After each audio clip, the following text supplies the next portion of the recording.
నమస్తే, this is Sourya. Welcome to our channel. ప్రస్తుతము Iran Israel యుద్ధం జరుగుతూనే ఉంది ఒక పక్క. మరో పక్క మనకి ఆఫ్ఘనిస్తాన్ అలాగే పాక్ కి సంబంధించిన యుద్ధం కూడా కొనసాగుతుంది.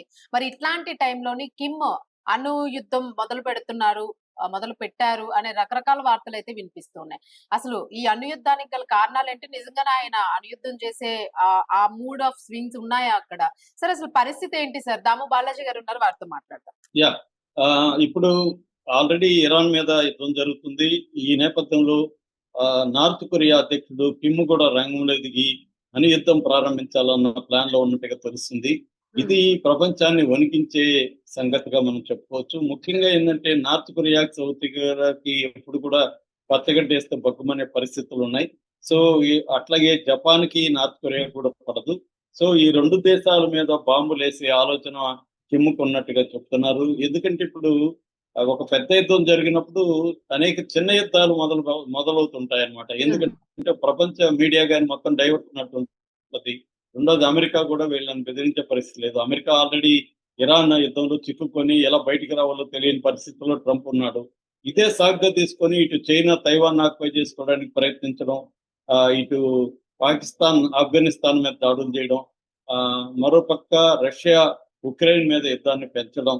ఈ నేపథ్యంలో కిమ్ కూడా ఇదే కరెక్ట్ పరిస్థితి సిచ్యువేషన్. ఇప్పుడైతే మనం సౌత్ కొరియా మీద దాడి చేయొచ్చు, అమెరికా ఇప్పుడు ఇటు మన వైపుకి రాదు అన్న ఆలోచనలో కిమ్ ఉన్నట్టుగా చెప్తున్నారు. అందుకని ఆయన ఈ మధ్య టెస్ట్ చేయడం అనేది బాగా పెరిగింది. సముద్రం నుంచి మొన్న రీసెంట్ గా టెస్ట్ చేశాడు. అంటే దీన్ని న్యూక్లియర్ ట్రయాడ్ అంటారు అనమాట. న్యూక్లియర్ ట్రయాడ్ అంటే భూభాగం నుంచి న్యూక్లియర్ వెపన్స్ ప్రయోగించవచ్చు, ఆకాశం నుంచి న్యూక్లియర్ వెపన్స్ ప్రయోగించవచ్చు, అట్లాగే సముద్రం నుంచి మళ్ళీ రెండు రకాలు. ఒకటి సముద్రం పైన వార్షిప్పుల ద్వారా వార్షిప్పుల మీదుగా న్యూక్లియర్ వెపన్స్ అని ప్రయోగించవచ్చు. సముద్రం లోపల దీన్ని ఎస్ఎల్బిఎం అంటారు. ఎస్ఎల్బిఎం అంటే submarine launched missile, ballistic missile అన్నమాట ఎస్ఎల్బిఎం. అలాగే ఐసిబిఎం అంటారు, ల్యాండ్ ఐసిబిఎం అంటే inter continental ballistic missiles. So ఈ మూడు రకాలు ఇప్పుడు వీళ్ళ దగ్గర ఉన్నాయి. మొత్తంగా మనకి న్యూక్లియర్ కంట్రీస్ 9 ఉన్నాయి ప్రపంచంలో. ఇందులో కొన్ని అఫ్సియల్ గా గుర్తించబడింది అయితే, అనఫ్సియల్ గా ఉన్నవి 5-6 ఉన్నాయన్నమాట. ఒక 4 మాత్రమే అఫ్సియల్ గా గుర్తించబడినవి. ఈ 5లో నార్త్ కొరియా కూడా ఉంది. యాక్చువల్ గా నార్త్ కొరియా 1950s నుంచే సోవియట్ యూనియన్ సహకారంతో న్యూక్లియర్ వెపన్స్ ని తయారు చేసుకోవాలన్న ఆలోచనలో ఉంది. ఆ తర్వాత 62 నుంచి కూడా వాళ్ళు ప్రోగ్రామ్ మొదలు పెట్టారు. కిమ్ వచ్చినాక దాన్ని విపరీతంగా పెంచాడు. ఎక్స్పోనెన్షియల్ గ్రోత్ అంటారు, అలాగా ఎక్స్పోనెన్షియల్ గ్రోత్ లకి లిమిట్లెస్ లేకి తీసుకెళ్తున్నాడు. ఆల్రెడీ ఇప్పటి వరకు ఏంటంటే వాళ్ళ దగ్గర 50 నుంచి 60 వరకు న్యూక్లియర్ వార్ హెడ్స్ ఉన్నాయని చెప్తున్నారు. ముఖ్యంగా ఈ మినియేచర్ వార్ హెడ్ అనేది లాంగ్ రేంజ్ మిసైల్స్ కి అవసరం అనమాట. ఎందుకంటే పెద్ద 1000 టన్నులు అలాగా ఉంటే క్యారీ చేయడం కష్టం. కాబట్టి ఒక 30 కేజీలు 40 కేజీల ఉండే మినియేచర్ వార్ హెడ్ అనేది వెరీ ఇంపార్టెంట్. దాన్ని వీళ్ళు తయారు చేస్తున్నారు. అంటే వీళ్ళ దగ్గర ఉన్నది ఎట్లంటే దాదాపు 10,000 నుంచి 15,000 కిలోమీటర్ల రేంజ్ వరకు ఉందన్నమాట. అంటే ఈజీగా అమెరికా మీద కూడా వీళ్ళు న్యూక్లియర్ వెపన్స్ ప్రయోగించే అవకాశం ఉంది. అలాగే జపాన్ మీద, సౌత్ కొరియా మీద కూడా ప్రయోగించే అవకాశం ఉంది. ఆల్రెడీ సౌత్ కొరియా నుంచి థర్డ్ డిఫెన్స్ సిస్టమ్ మొన్నటి వరకు సౌత్ కొరియాలో ఉండేది. అది కూడా ఇప్పుడు ఇరాన్ కోసం దాన్ని ఖాళీ చేసి అమెరికా తీసుకొస్తుంది. అందుకని ఇప్పుడు సౌత్ కొరియా డిఫెన్స్ లెస్ గా మారింది. సౌత్ కొరియా మీద బాంబులు వేస్తే దానికి అడ్డుకునే డిఫెన్స్ సిస్టమ్ అనేది సౌత్ కొరియా దగ్గర ప్రస్తుతం లేదు. అందుకని ఇదే అదే మంచి తరుణము మించిన దొరకదన్న పద్ధతిలో ఇదే రైట్ టైము అని కిమ్ ఏం చేయబోతున్నాడంటే, ముందుగా సౌత్ కొరియా మీద, తర్వాత జపాన్ మీద దాడులు చేసే అవకాశం కనిపిస్తుంది. ఎందుకంటే అమెరికా ఇప్పటికిప్పుడు యుద్ధం ఆల్రెడీ ఒక యుద్ధంలో ఎదుర్కొంది, మళ్ళీ రెండో యుద్ధంలోకి అమెరికా రాదు అన్న ఒక ఆలోచన కిమ్ చేస్తున్నట్టుగా మనకు కనబడుతుంది. సో కిమ్ చెప్తున్నది ఏంటంటే, లేదు నేను యుద్ధం ఏమి చేయను, నాకు ఇది 3 రకాలుగా నేను న్యూక్లియర్ వెపన్స్ నాకు ఉపయోగపడుతుంది. ఒకటి డిటరెన్స్ అంటే నా దగ్గర వెపన్ ఉంటే నా మీదకి రాదు. ఇప్పుడు ఇరాన్ దగ్గర న్యూక్లియర్ వెపన్ ఉంటే ఇరాన్ మీదకి వెళ్ళేవాళ్ళు కాదు. ఇరాన్ దగ్గర న్యూక్లియర్ వెపన్స్ లేదు కాబట్టి ఇరాన్ మీదకి వెళ్తున్నారు. అందువల్ల నా దగ్గర కూడా న్యూక్లియర్ వెపన్ ఉంటే నా దగ్గరికి రాదు. ఇది నేను తెలియజేయడం కోసమే టెస్టులు చేస్తున్నాను అనేది కిమ్ ఆర్గ్యుమెంట్ అనమాట. Number 1 argument. నెంబర్ 2 ఏంటంటే రిజీమ్ సర్వైవల్. నేను ఇక్కడ సర్వైవ్ కావాలంటే నా దగ్గర బలం ఉండాలి. బలం లేకపోతే ప్రతి ఒక్కడు ఇప్పుడు మనం అమెరికా విషయంలోనే చూస్తున్నాం కదా. వెనజులా ప్రెసిడెంట్ ని తీసుకురాగలిగాడు. ఇటు ఇరాన్ సుప్రీం లీడర్ ని చంపేశాడు. క్యూబాకి ఆల్రెడీ మొత్తం నట్లు బోల్ట్ బిగించేశాడు.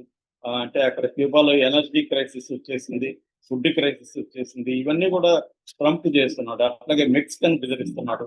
అంటే బలహీనమైన దేశాలు, డిఫెన్స్ లెస్ గా ఉన్న దేశాలు ఉంటే వాటి వనరుల కోసం, వాటి మీద ఆధిపత్యం కోసం, సప్లై చైన్ రూట్ల కోసం అమెరికా దాడులు చేసి అతలకుతలం చేసి వాళ్ళ కంట్రోల్లోకి తీసుకురావాలని ట్రై చేస్తుంది.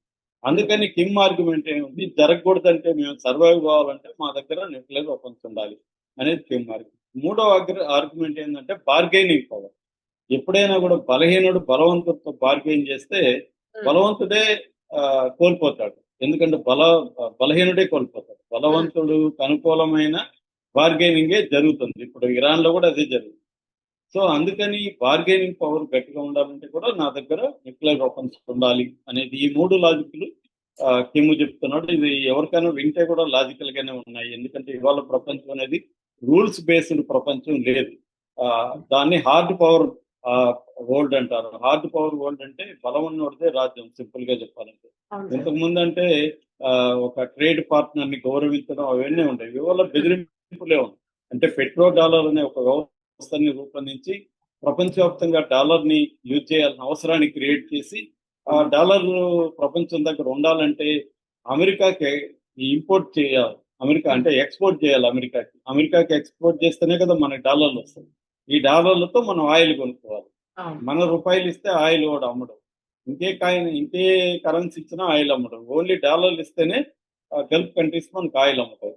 సో ఈ డాలర్లు ఎక్కడ రావాలి? అమెరికా నుంచి రావాలి. అమెరికాకు మనం ఇంపోర్ట్ చేయాలి, ఎక్స్పోర్ట్ చేయాలి. అందుకని మొత్తం అమెరికా ఎలా పెట్టుకునిందంటే తనతో ట్రేడ్ అనేది అత్యవసరంగా సృష్టించింది ప్రపంచ దేశాలు. అందువల్ల ప్రపంచ దేశాలన్నీ అమెరికాతో ట్రేడ్ చేసుకోవాల్సిన పరిస్థితిని క్రియేట్ చేయగలిగింది. 72 నుంచి జరుగుతుంది. దానివల్లనే అమెరికా అందరినీ బెదిరిస్తుంది. నేను టారిఫ్స్ వేస్తాను, నేను ఇంకోటి వేస్తానని బెదిరిస్తుంది. ఎందుకంటే అమెరికా మీద డిపెండ్ అయ్యే ఒక ఇంటర్నేషనల్ ఫైనాన్షియల్ సిస్టమ్ ని అమెరికా క్రియేట్ చేయగలిగింది. సో దీన్ని ఇప్పుడు ఏదో పద్ధతిలో ఎదిరించడం అనేది మొదలైంది. ఇప్పుడు అందుకనే ఇరాన్ ఏం చేస్తుంది, మీరు గల్ఫ్ దేశాల్లో చైనా కరెన్సీ, యువాన్ కరెన్సీతో పేమెంట్లు చేస్తే నేను మీ షిప్పులను వదులుతాను, డాలర్లతో చేయద్దని. ఎందుకంటే డాలర్ ఆధిపత్యాన్ని దెబ్బ కొట్టాలనేది ఇరాన్ స్ట్రాటజీగా కనపడుతుంది. ఆల్రెడీ బ్రిక్స్ దేశాలు కూడా ఇదే అనుకున్నాయి. సో ఈ కాంటెక్స్ట్ లో కిమ్ కూడా ఏం చేస్తున్నాడంటే ఈ అమెరికా ఆధిపత్యాన్ని దెబ్బ కొట్టాలంటే అమెరికా ఫ్రంట్స్ గా ఉన్న ఇటు సౌత్ కొరియాని, జపాన్ ముందుకు దెబ్బ కొట్టాలి అన్న ఆలోచన కిమ్లో కనపడుతుంది.